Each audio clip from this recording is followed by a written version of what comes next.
দ্বিতীয় নম্বরে যেই বয়ানটা করেছেন, ইন্না আমওয়ালাকুম হারামুন আলাইকুম, অন্যায়ভাবে একে অপরের মাল সম্পদ আত্মসাৎ করা হারাম। এ সম্পর্কে আল্লাহ রাব্বুল আলামিন সূরা বাকারার 188 নম্বর আয়াতের মধ্যে বলছেন, ওয়ালা তাকুলু আমওয়ালাকুম বাইনাকুম বিল বাতিল, তোমরা একে অপরের সম্পদ অন্যায়ভাবে খেও না। আল্লাহ নবী বিশ্বনবী রাহমাতুল্লিল আলামিন বলেছেন, এমন একটা সময় আসবে মানুষ হালাল হারাম বাঁচবে না। হালাল খাচ্ছি এটাকে হারাম খাচ্ছি এদিকে তোয়াক্কা করবে না। এ সম্পর্কে বুখারী শরীফের 1931 নম্বর হাদিস, আন আবি হুরায়রা রাদিয়াল্লাহু আনহু আনিন নবী সাল্লাল্লাহু আলাইহি ওয়াসাল্লাম قال, হযরত আবু হুরায়রা বলেন, নবীজিকে বলতে শুনেছি, ইয়াতি আলান নাসি জামান, মানুষের মধ্যে এমন একটি সময় আসবে, লা ইউবালিল মারউ মা আখাযা মিনহু আমিনাল হালালি আমিনাল হারাম, মানুষ এটা দেখবে না আমি যে খাবারটা খাচ্ছি এটা হালালভাবে আসছে নাকি হারামভাবে আসছে। ওই জমানা এখন চলতেছে, ঠিক না বলেন? হালাল হারাম বাঁচে না, খাইতে পারলে হইল, নতুন জামা গায়ে দিতে পারলে হইল, এটা কোথায় থেকে আসছে এটা যাচাই বাছাই নেই। খাবারে প্লেটে বড় মাছ আসলে হইল, দামি দামি গোশত আসলে হইল, কোথায় থেকে আসছে এটা আমার জানা দরকার নেই। ওই জমানাটা এখন। অথচ যে বডিটা, যে শরীরটা হালাল বাদ দিয়া হারাম খাবার দ্বারা হৃষ্টপুষ্ট হবে, এই শরীরটা জাহান্নামে যাবে। এই শরীরটা কোথায় যাবে?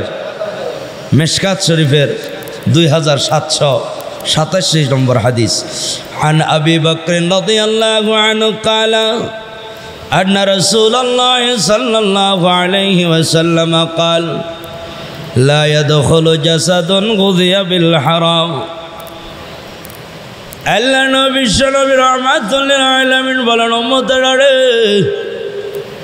দিলের কান লাগায় শুনো, যেই শরীরের মধ্যে হারাম খাবার ঢুকবে ওই শরীর জান্নাতে প্রবেশ করবে না। যার খাবার হবে হারাম, যার পানীয় হবে হারাম, যার পোশাক হবে হারাম, সে যত বড় বিপদে পড়ুক না কেন আল্লাহর দরবারে দোয়া করবে, মাগার দোয়া কবুল হবে।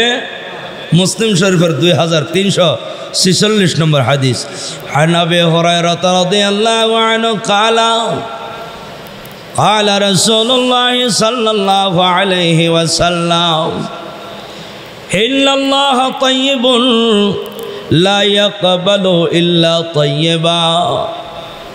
আল্লাহ রাব্বুল আলামিন নিজে হলো পবিত্র, আল্লাহ রাব্বুল আলামিনের দরবারে পবিত্রতা ছাড়া কোনো কিছুই কবুল হয় না। যে জবানটা গুনাহ থেকে পাক, হারাম খাবার থেকে পবিত্র, ওই জবান দ্বারা যদি দোয়া করা হয় সেটাই আল্লাহ কবুল করে। একদিক দিয়ে জবান থাকবে অপবিত্র, আরেক দিক দিয়ে আল্লাহুম্মা আমিন, এটা কবুল হবে না। নবীজি বলেন, সাহাবীরা রে, একজন মুসাফিরের আলোচনা তোমাদের সামনে আমি করতে চাই। যেই মুসাফির লম্বা সময় লাগায়া সফর করেছে, বাসের সফর না, বিমানের সফর না, ট্রেনের সফর না, পায়ে হেঁটে করলো অথবা ওটের পিঠের মধ্যে উঠে করলো, কত মরুভূমি তাকে পাড়ি দিতে হয়েছে, কত রৌদ্রের তাপ তাকে সহ্য করতে হয়েছে, কত বাঘ ভাল্লুকের আক্রমণ থেকে তাকে নিজেকে নিজে বাঁচাইতে হয়েছে। লম্বা সময় সফর করার পরে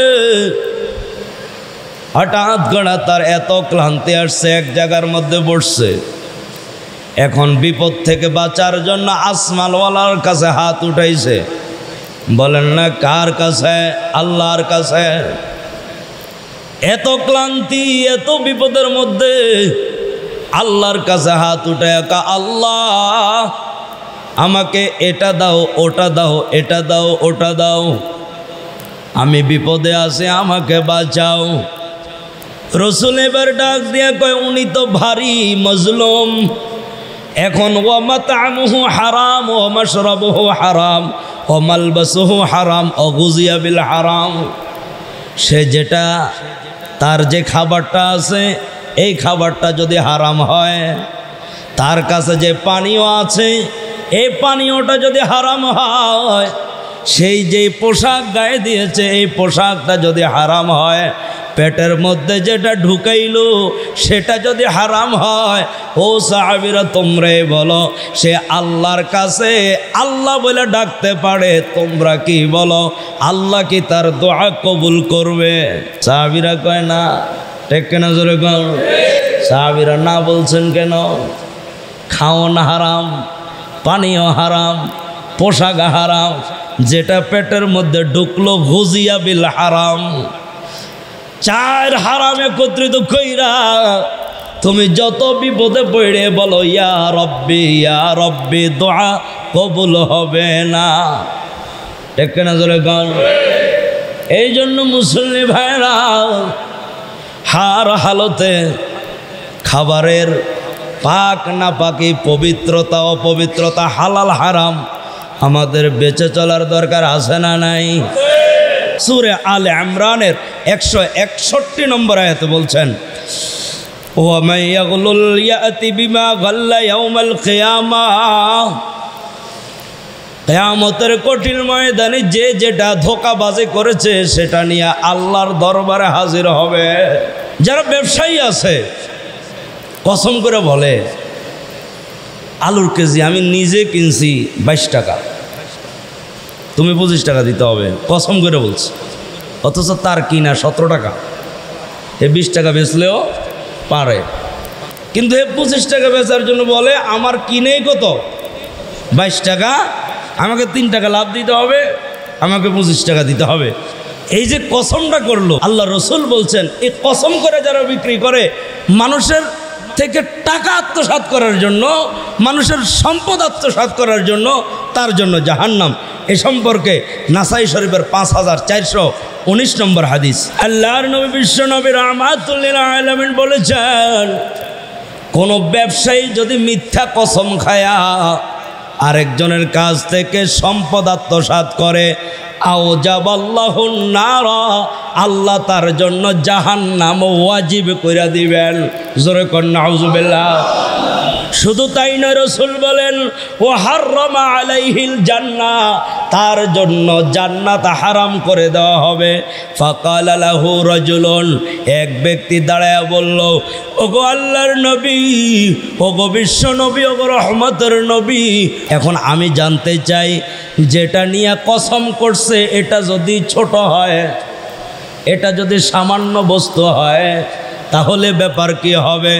আল্লাহর নবী বলেন ওয়া ইন কানা কাযীবান মিন আরাকিল, যদিও এটা পিল গাছের ডাল হয়। রসুল বলছেন যদিও নাকি ওই আত্মসাৎকৃত বস্তুটা পিল গাছের ডাল হয়, এরপরও কসম করে বিক্রি করার কারণে তার ঠিকানা হবে জাহান্নাম। জোরে কর নাউজুবিল্লাহ। আপনি কিছুই না বলার আগে সে কসম করে বলে এটা এত কিনা, অথচ আপনি জিজ্ঞানো নাই যে এটা কত, আপনার কিনা কত।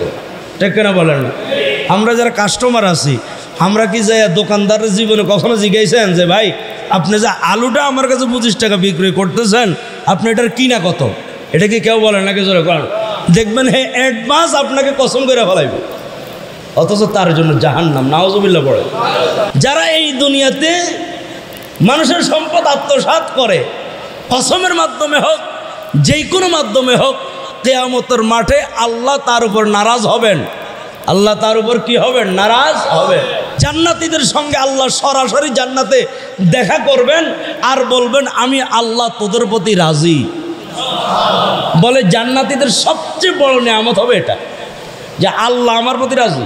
আল্লাহর নবী বিশ্ব নবী রাহমাতুল লিল আলামিনকে বলতে শুনেছি, কেউ যদি দুনিয়াতে কোনো পণ্য বিক্রয় করে মিথ্যা কসম করে, কিয়ামতের মাঠে আল্লাহর সামনে সে পাপিষ্ঠ হয়ে উঠবে এবং আল্লাহ তার উপর নারাজ হবেন। জোরে কর নাউজুবিল্লাহ। তাহলে সবচেয়ে বড় নিয়ামত হলো আল্লাহর সন্তুষ্টি, আর সবচেয়ে বড় আযাব হলো আল্লাহর অসন্তুষ্টি। এই অসন্তুষ্টিটা আল্লাহ হবেন একমাত্র মিথ্যা কসম করে পণ্য বিক্রেতাদের উপর। জোরে কর নাউজুবিল্লাহ। সত্য কসম করতে বাধা নাই, কিন্তু মিথ্যা কসম করা যাবে না। কিয়ামতের কঠিন ময়দানে আল্লাহ পাক 3 ব্যক্তির সাথে কথা বলবেন না। বুঝে থাকলে বলেন, কিয়ামতের কঠিন ময়দানে আল্লাহ কয় ব্যক্তির সাথে কথা বলবেন না? এই সম্পর্কে বুখারী শরীফের 6938 নম্বর হাদিস। আন আবি হুরায়রা রাদিয়াল্লাহু আনহু আনিন নবী সাল্লাল্লাহু আলাইহি ওয়াসাল্লাম قال ثلاثة لا يكلمهم الله يوم القيامة। কিয়ামতের কঠিন ময়দানে আল্লাহ পাক 3 ব্যক্তির সঙ্গে কথা বলবেন না। ওয়ালা ইয়ানজুরু ইলাইহিম, কথা বলবেন দূরের কথা, তাদের দিকে তাকাইবেনই না। 1 নম্বর ওই লোক যেই ব্যক্তি পণ্য বিক্রয় করে এটা বলে, কোনটা বলে? বলে তোমার কাছে এটা বিক্রয় করছি কম দামে, আমি চাইলে আরো বেশি বিক্রি করতে পারতাম। কথাটা বুঝেন নাই? 1 নম্বর ওই ব্যক্তির সাথে কথা বলবেন না, ওই ব্যক্তির দিকে তাকাবেন না যেই ব্যক্তি মানুষের কাছে এইভাবে ধোঁকা দিয়ে পণ্য বিক্রয় করে। তোমার কাছে আমি এটা কম দামে বিক্রি করছি, আমি যদি চাইতাম আরেকজনের কাছে এটা দামি দামে বিক্রি করতে পারতাম। রসুল বলছেন ওহুয়া কাযিব, অথচ সে মিথ্যুক।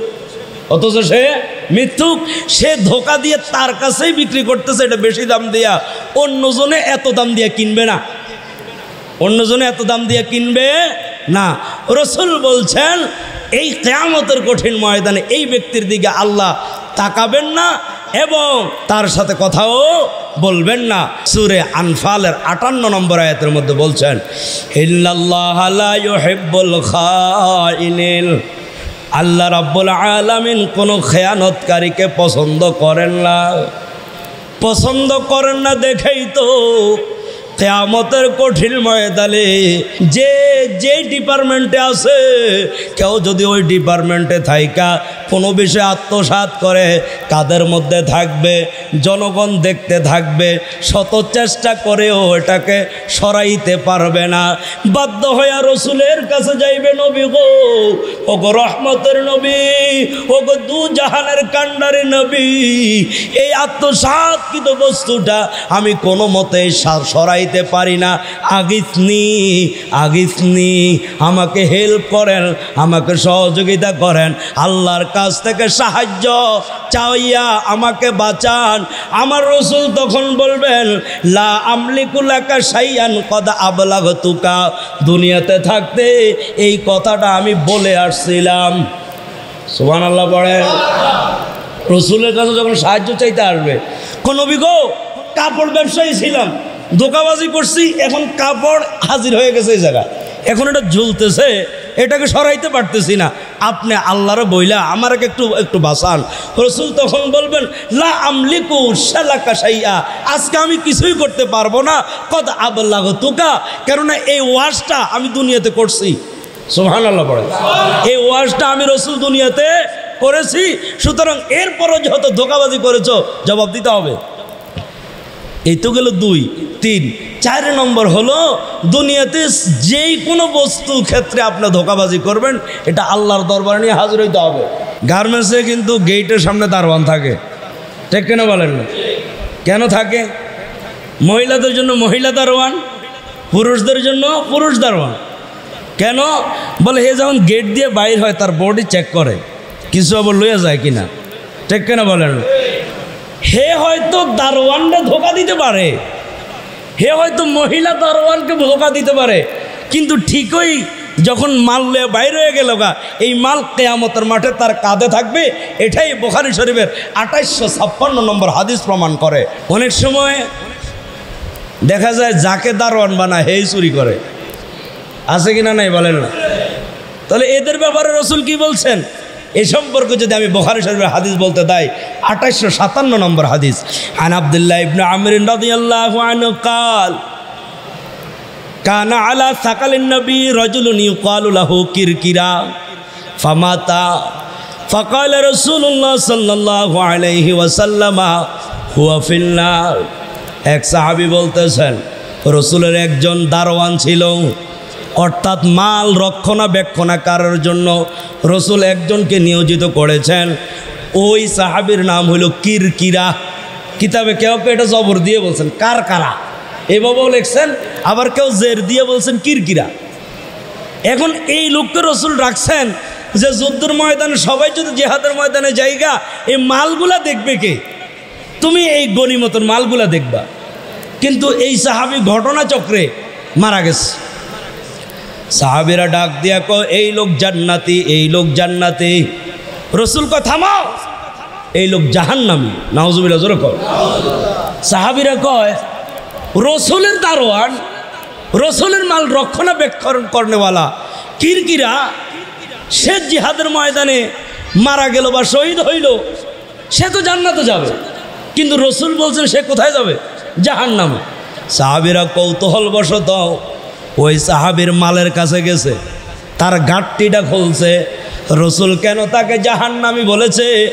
গাঁটটি খুলে দেখে ফাওয়াজাদু আবা আতান কাদ গাল্লাহা, সে একটা আবা কাবা চুরি করেছে। নাউজুবিল্লাহ, আবা কাবা বুঝুন তো, ইমাম সাহেবরা মাঝে মধ্যে জুব্বার উপর দিয়ে একটা কালো পড়ে, সচরাচর ঈদের সময় পড়ে বা যে কোনো জায়গায় দেখবেন কাবা শরীফের ইমাম সাহেবরা বেশি পড়ে। এই যে উপরে এটা পড়ে, এটাকে কাবা বলে, আবা কাবা। এই সাহাবী একটা আবা কাবা আত্মসাৎ করেছে, এই জন্য রাসূল বলছেন সে আমার সাহাবী হতে পারে, সে আমার মাল রক্ষণাবেক্ষণাকারী হতে পারে, তার ঠিকানা জাহান্নাম। জোরে কর নাউজুবিল্লাহ। আমরা বুঝলাম অন্যের মাল আত্মসাৎ করা যাবে, আটু আসছে কোন যাবে। আর এই নসিহতটাই রাসূলের বিদায় হজের দ্বিতীয় নম্বর নসিহত ছিল। আগের আমলে এক লোকে একটা জায়গা কিনছে, তো ক্রেতা বিক্রেতা উভয়জনেই ছিল আল্লাহ পাকের ওলি বা বন্ধু। এখন যিনি ক্রয় করছে উনি যখন হাল চাষ করতে গেছে, দেখে মাটির নিচ থেকে একটা স্বর্ণের কলস বাইরে আসছে। সুবহানাল্লাহ পড়েন। এখন আমরা লোহার টুকরো পাইনি, সেখানে উনি মাটির কলস পাইছে। মাটির কলস পাওয়ার পরে বিক্রেতার কাছে গেছে, ক্রেতায় ডাক দিয়ে বলে ভাই, আপনি যেই জমিটা আমার কাছে বিক্রয় করেছেন ওই জমির মধ্যে স্বর্ণের কলস পাইছি, আমি আপনার কাছে জমি ক্রয় করেছি, স্বর্ণের কলস ক্রয় করি নাই। সুবহানাল্লাহ। আমানতদার কারে কয়, ঠিক না?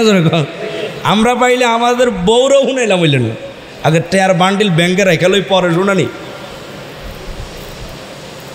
যিনি বিক্রয় করে উনি বলেছে ভাই রে, তুমি যেই কথা বলেছ এই কথার মধ্যে আমি একমত না। আমি যখন জায়গা বিক্রয় করেছি তখন এই জায়গার মধ্যে যা কিছু ছিল সব কিছু শুদ্ধা বিক্রয় করেছি। সুবহানাল্লাহ। তাহলে বোঝা গেল স্বর্ণের কলস লইয়া এখন লাগছে ঠেলা ঠেলি, আমরা হয়ে করলাম বলে টানাটানি। ক্রেতা বলতেছে এটার মালিক তুমি, বিক্রেতা বলতেছে এটার মালিক তুমি। এখন উভয়জনে বলতেছে এত ঠেলাঠেলি করার আমাদের টাইম নাই, সময় নষ্ট করা যাবে না, কাজী সাহেবের কাছে যাই। কার কাছে যাই? এখন বর্তমানে কাজী কারা? যার গালে দাঁড়িয়ে নাই। দুনিয়ার নাস্তিক ফাসেক ফুজ্জাররা হলো কাজী, ঠিক না? যেরকম আমি বিয়ের কাজীর কথা বলি নাই, বিচারক আলেম ওলামাদেরকে আগের আমলে কি বানাইতে বলেন না, কাজী বানাইতে। দুইজন ডাক দিয়া বলে কাজী সাহেব বিচার করে দেন। কি বিচার করব? আমি তার কাছে জমি বিক্রয় করেছি, যা আছে সব শুদ্ধা। হে বলতেছে আমি তার কাছে কিনেছি, জমি কিনছি, স্বর্ণ কিনি নাই। এই জন্য বলতেছে কিয়ামতের কঠিন ময়দানে তোমার সম্পদ আমি কাঁধে লইয়া উঠতে চাই না। যিনি কিনছে উনি বলে তোমার সম্পদ আমি কাঁধে লইয়া কিয়ামতের মাঠে উঠতে চাই না। জোরে কোন সুবহানাল্লাহ।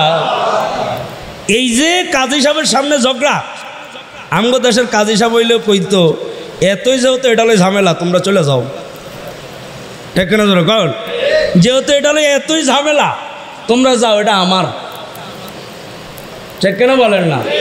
কাজী সাহেব ডাক দেয়া বলে ও ক্রেতা বিক্রেতা, আমারও লম্বা সময় নষ্ট করে লাভ নাই, আমি তোমার কাছে জানতে চাই তোমার কি ছেলে আছে? হ্যাঁ ছেলে আছে। বয়স কত? এত। ও বিক্রেতা তোমার কোনো মেয়ে আছে? আমার একটা মেয়ে আছে। বয়স কত? বলে এত। তার মানে বোঝা গেল কাছাকাছি সময় একজন আরেকজনের সঙ্গে বিয়ে পড়ায়া দেই, বিয়ের মধ্যে এই স্বর্ণটা উপহার। একটা জোরে কর না। তাহলে বিচারটা সুন্দর হইল না অসুন্দর হইল? ভাইয়েরা আমার এই ঘটনা বলার উদ্দেশ্য হলো আল্লাহর ওলিরা হালাল হারামকে কতটা ভয় করতেন, ঠিক না? জোরে কর। এই জন্য আমাদের আজকের বয়ানের মাধ্যমে এটা পরিষ্কার হয়ে গেল অবশ্যই অন্যর মাল আত্মসাৎ করা যাবে না। আল্লাহ তাআলা বুঝার আমল করার তৌফিক দান করেন, আমিন।